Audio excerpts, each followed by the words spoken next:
20 खबर देख रहे हैं आप। आपके साथ मैं हूं स्वप्निल। अगले 20 मिनट में आपको 20 अहम खबरों से रूबरू कराएंगे। शुरू करते हैं 20 मिनट में 20 खबरों का सिलसिला। दुनिया भर में 19 नवंबर को इंटरनेशनल मेंस डे और इंटरनेशनल टॉयलेट डे मनाया गया। इस खास दिन को मनाने के पीछे का कारण है पुरुषों की वेलबींग, उनके हेल्थ और लाइफ के स्ट्रगल को जानना और उस पर बात करना। सैंड आर्टिस्ट सुदर्शन पटनायक ने भी अपने तरीके से इंटरनेशनल मेंस डे और वर्ल्ड टॉयलेट डे मनाया। उन्होंने समुद्र तट पर 20 फीट लंबी मूंछ बनाकर लोगों को इसकी बधाई दी। इसमें 500 मिट्टी के कुल्हड़ का इस्तेमाल किया गया। इसके साथ ही उन्होंने बताया कि वर्ल्ड टॉयलेट डे पर वे अपने तरीके से लोगों को जागरूक करना चाहते हैं। वर्ल्ड टॉयलेट डे की स्थापना सिंगापुर के जैक सिम द्वारा 19 नवंबर 2001 में की गई थी। जैक से 2001 में WTO यानी वर्ल्ड टॉयलेट ऑर्गेनाइजेशन की स्थापना की थी।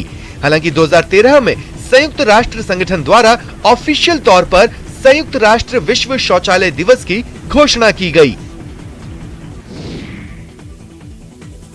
उड़ान के लिए रनवे पर दौड़ते इस विमान को देखिए।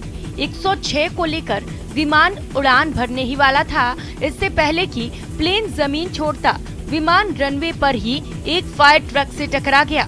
इसके बाद विमान में आग लग गई। फिर देखते ही देखते विमान से आसमान में धुएं का गुबार उठा। तब तक पायलट ने विमान को रोक दिया था। दरअसल ये हादसा दक्षिण अमेरिका के एक देश पेरू के लीमा में हुआ। लटाम एयरलाइंस का विमान हादसे का शिकार हुआ। हादसे में विमान में सवार यात्री या किसी भी क्रू मेंबर के हताहत होने की खबर नहीं है। सभी को सुरक्षित बाहर निकाला गया। वहीं फायर ट्रक में सवार 2 फायर फाइटर्स की मौत की खबर है। पेरू के राष्ट्रपति पेड्रो कैस्टिलो ने 2 दमकल कर्मियों की मौत पर शोक जताया है। उन्होंने अपने एक ट्वीट में मृतकों के परिवारजनों के प्रति संवेदना जाहिर की है। जानकारी के मुताबिक लीमा एयरपोर्ट से ये फ्लाइट जुलियाका शहर की ओर जाने वाली थी। रविवार को नेपाल में आम चुनाव के मद्देनजर सिद्धार्थनगर जिले से लगने वाली 68 किलोमीटर की सीमा को पूरी तरह सील कर दिया गया है। जिले में आवाजाही के लिए बनाए गए SSB कस्टम पुलिस चौकियों पर स्थानीय पुलिस और SSB के जवान पूरी तरह मुस्तैद हैं। सीमा के उस पार नेपाली प्रहरी और सीमा के इस पार भारतीय क्षेत्र में SSB के जवान हर स्थिति से निपटने के लिए पूरी तरह तैयार हैं। नेपाल में होने वाले आम चुनाव 550 विधायकों का और 275 सांसदों का चुनाव एक ही दिन होगा। सोमवार से नेपाल में मतगणना शुरू की जाएगी। इस आम चुनाव से नेपाल के 7 राज्यों के मुख्यमंत्री और प्रधानमंत्री चुने जाते हैं। आपको बताते चले कि दोनों देशों में होने वाले आम चुनाव में दोनों तरफ की सीमाएं 72 घंटे पहले ही सील कर दी जाती हैं। 72 घंटे के लिए सील हुई इस सीमा पर आवाजाही कल मतदान संपन्न हो जाने के बाद 12 बजे रात के बाद फिर से खुल जाएगी। यूनेस्को और पर्यटन विभाग के संयुक्त तत्वाधान में जैसलमेर में लोक कलाकारों की शानदार महफिल सजी है। जैसलमेर के खुहड़ी रोड स्थित जानरा और बरना गांव में शनिवार से 2 दिवसीय रेगिस्तान संगीत समारोह का शुभारंभ हुआ। यहां विभिन्न लोक कला के कार्यक्रम आयोजित किए जा रहे हैं। जोधपुर की कालबेलिया डांसर सुआ सपेरा और बंगाल का बाउल वासुराम मेघवाल का भजन और स्थानीय लोक कलाकार इसमें अपने कार्यक्रम पेश कर रहे हैं। वहीं रविवार को बरना गांव में भी शानदार लोक कला का आयोजन होगा। रेगिस्तान संगीत समारोह फेस्टिवल के दौरान पश्चिमी राजस्थान के पारंपरिक लोक संगीत और लोक नृत्य को देखने का मौका मिला है। फेस्टिवल में देश दुनिया में अपने संगीत की धूम और मिठास बिखेर चुके कई लोक कलाकार अपनी परफॉर्मेंस दे रहे हैं। वहीं समारोह के अंतर्गत डेजर्ट सिम्फनी का शो भी पेश किया जाएगा, जो इस फेस्टिवल का मुख्य आकर्षण है। समारोह में 20 से भी ज्यादा लोक कलाकारों ने तमाम लोक वाद्य के साथ जुगलबंदी पेश की।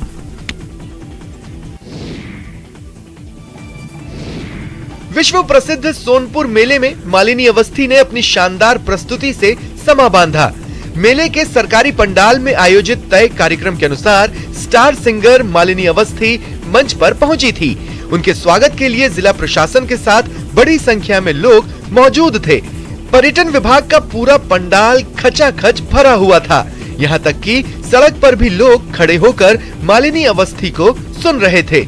मंच पर मालिनी अवस्थी ने अपनी मनमोहक आवाज का जादू बिखेरा। साथ ही मंच से सीधे दर्शक दीर्घा में पहुंच गईं और अपने साथ करीब आधे दर्जन महिलाओं को आमंत्रित कर मंच पर ले आईं और सभी महिलाओं को अपने गाने पर नाचने के लिए मजबूर कर दिया।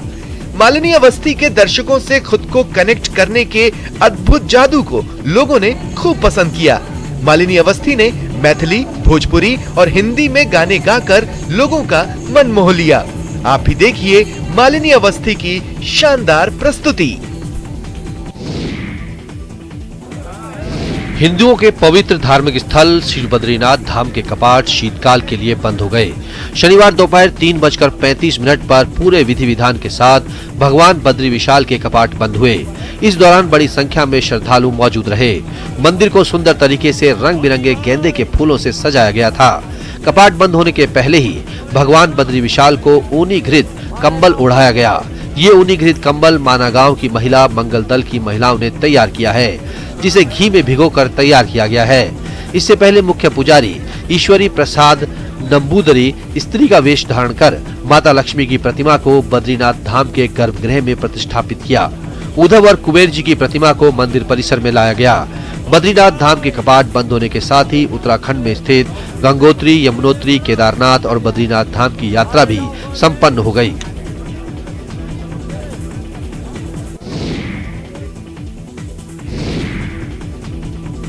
जब भालू जैसे जंगली जानवर को देखते ही उल्टे पांव भाग खड़े होने की नौबत आ जाती है, जरा सोचिए क्या हाल होगा कि आधी रात में भालू घर में घुस जाए। ऐसा ही हुआ छत्तीसगढ़ के कांकेर जिले में, जहां माटवाड़ा लाल गांव के एक घर में आधी रात को भालू घुस गया। तस्वीरों में घर के अंदर आंगन और कमरे में भालू की चहलकदमी देखी जा सकती है। जानवर की आहट सुनकर मालिक की नींद खुली तो उसके होश उड़ गए। फिर उसे याद आई अपनी वफादार डॉगी डेजी की। उसने तुरंत डॉगी को खोल दिया।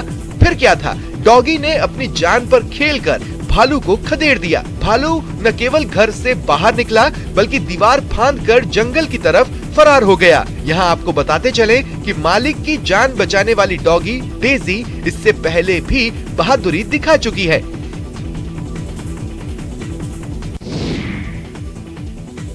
मध्य प्रदेश के श्योपुर स्थित कूनो नेशनल पार्क, जहां नमीबिया से चीते लाए गए। 8 चीतों में से तीसरे चीते को छोटे बाड़े से बड़े बाड़े में रिलीज कर दिया गया है। ये तीसरा चीता मेल चीता है। तस्वीरों में आप देख सकते हैं कि छोटे बाड़े का गेट खुलते ही चीते ने बड़े बाड़े की तरफ दौड़ लगा दी। इस चीते का नाम ओबान है। बड़े बाड़े में छोड़े जाने के बाद टीम उसकी निगरानी करती रही। निगरानी करने वाली टीम के अनुसार चीते ने बड़े बाड़े में दिन भर उछल कूद की, इसके साथ ही जमकर दौड़ लगाई। निगरानी टीम के अनुसार स्थितियों और माहौल को देखते हुए चीतों को छोड़ा जा रहा है। बड़े बाड़े में छोड़े गए चीतों को कॉलर आईडी की मदद से मॉनिटरिंग की जा रही है। बंदरों के झुंड की ओर से किसान की फसल बर्बाद करने के बाद हापुड़ के किसान ने बंदरों को भगाने का अनोखा तरीका ढूंढ लिया, जो कारगर भी साबित हुआ।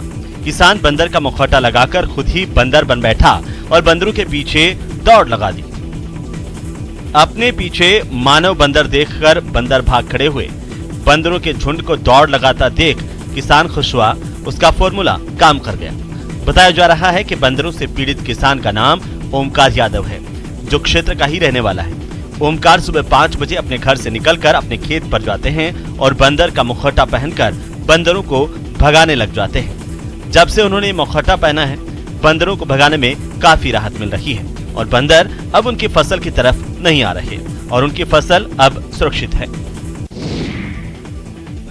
राजसमंद जिले के राजपुरा दरीबा कॉम्प्लेक्स में आयोजित 5 दिवसीय 51वीं अखिल भारतीय खान बचाओ प्रतियोगिता का समापन रंगारंग प्रस्तुतियों के साथ हो गया। इससे पहले माइनिंग संबंधी आधुनिक तकनीक और उपकरणों से संबंधित 22 स्टॉल का उद्घाटन हुआ, जिसमें दुनिया के सबसे अच्छे माइनिंग रेस्क्यू उपकरण का डिस्प्ले किया गया। हिंदुस्तान जिंक के तत्वावधान में आयोजित खान एवं बचाव प्रतियोगिता में देश की 18 विभिन्न कंपनियों की 26 टीमों ने शिरकत की। पहली बार प्रतियोगिता में वायरलेस संचार, भूमिगत बचाव कर्मियों की वास्तविक समय स्थिति, सीसीटीवी के माध्यम से सभी बचाव कार्यों की रिकॉर्डिंग FAB भूमिगत निर्माण, briefing officer, rescue relay race प्रतियोगिताओं में माइंस के 200 से भी अधिक कर्मचारियों ने भाग लिया। पहली बार माइन रेस्क्यू के लिए प्रशिक्षित देश की पहली माइनिंग इंजीनियर महिला प्रशिक्षु को सम्मानित करने के साथ ही अंतर्राष्ट्रीय स्तर की underground mine rescue relay race का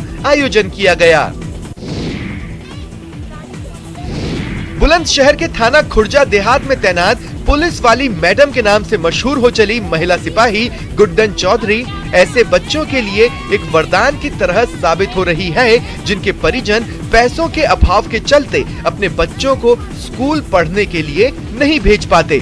बुलंदशहर खुर्जा थाने में करीब 3 दर्जन से भी ज्यादा बच्चों को यह पुलिस वाली मैडम गुड्डन चौधरी हर रोज ड्यूटी करने के बाद अपना कीमती समय निकालकर सड़क पर ही पाठशाला लगाकर पढ़ाती हैं। जो बच्चे आर्थिक तंगी के चलते पेन, कॉपी, पुस्तक आदि नहीं खरीद पाते, उनको वह खुद अपने पैसों से पढ़ने की सामग्री खरीद कर देती है। उनकी इस पहल को ASP ने भी सराहा है।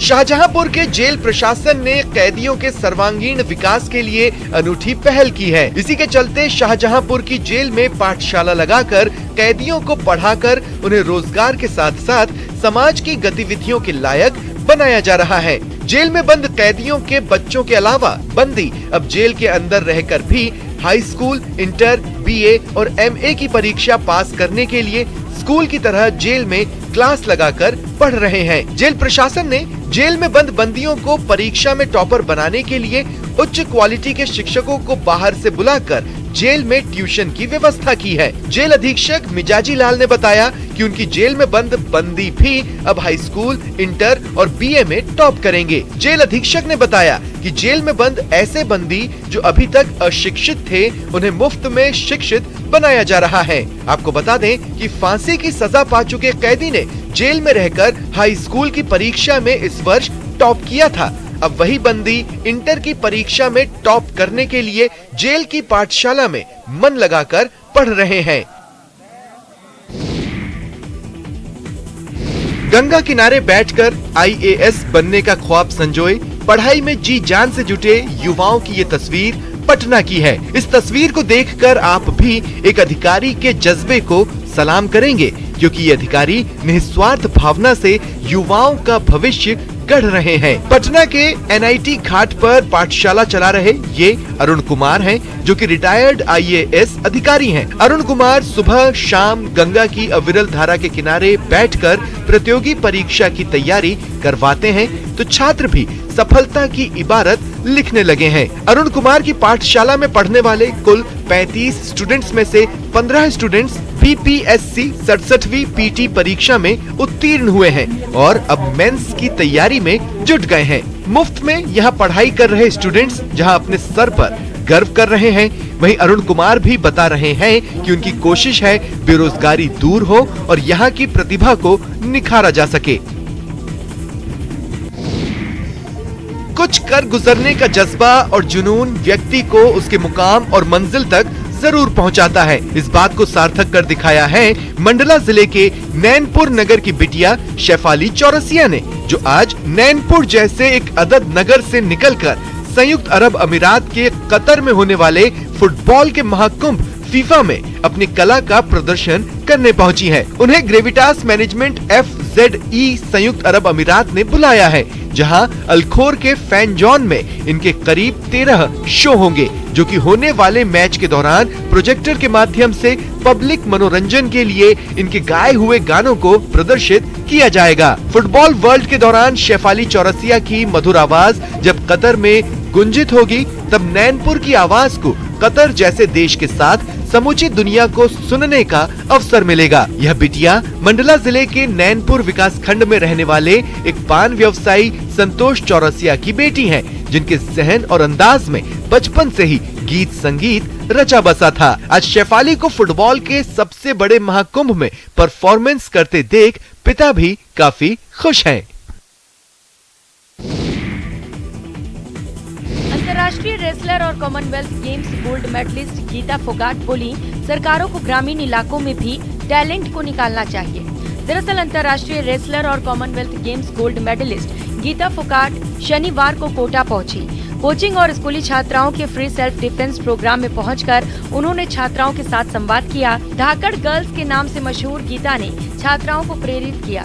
इस दौरान गीता ने बताया कि उनका सपना है कि वे एक खेल एकेडमी खोलें, जहां ग्रामीण इलाके के बच्चों को तराशने पर जोर दिया जाएगा, ताकि ग्रामीण इलाके से भी टैलेंट को बाहर लाया जा सके। इसके साथ ही गीता ने कहा कि सरकार को चाहिए कि खेलों को प्रोत्साहन दे। वहीं कार्यक्रम के दौरान फ्री सेल्फ डिफेंस प्रोग्राम के कार्यक्रम में ट्रेनिंग लेने वाले छात्राओं और छात्रों ने मंच से डिफेंस कलाओं का प्रदर्शन किया। स्कूली छात्राओं ने डिफेंस कार्यक्रमों का जमकर लुत्फ उठाया। वहीं गीता फोगाट को अपने बीच पाकर छात्राएं काफी उत्साहित नजर आईं।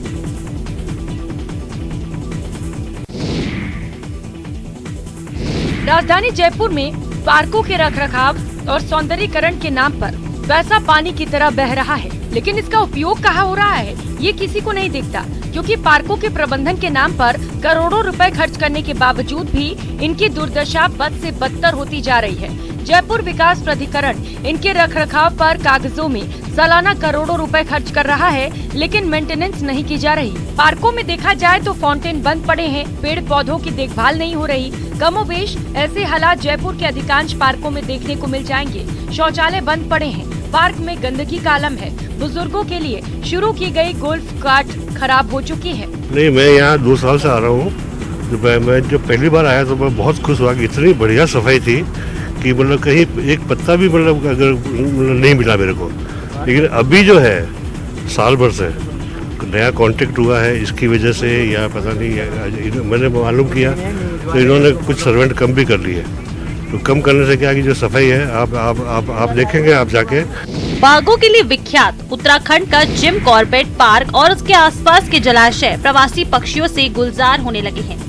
यहाँ हिमालय के ठंडे क्षेत्रों से एक एक कर प्रवासी पहुँचने लगे हैं। इस प्रवासी पक्षियों की रौनक इन जलाशयों में देखते ही बन रही है। इन पक्षियों की सुरक्षा वन विभाग के लिए किसी चुनौती से कम नहीं है। यहाँ पहुँचने वाले इन मेहमान परिंदों के दुश्मन भी कम नहीं है। इनके शिकार का खतरा हमेशा बना रहता है।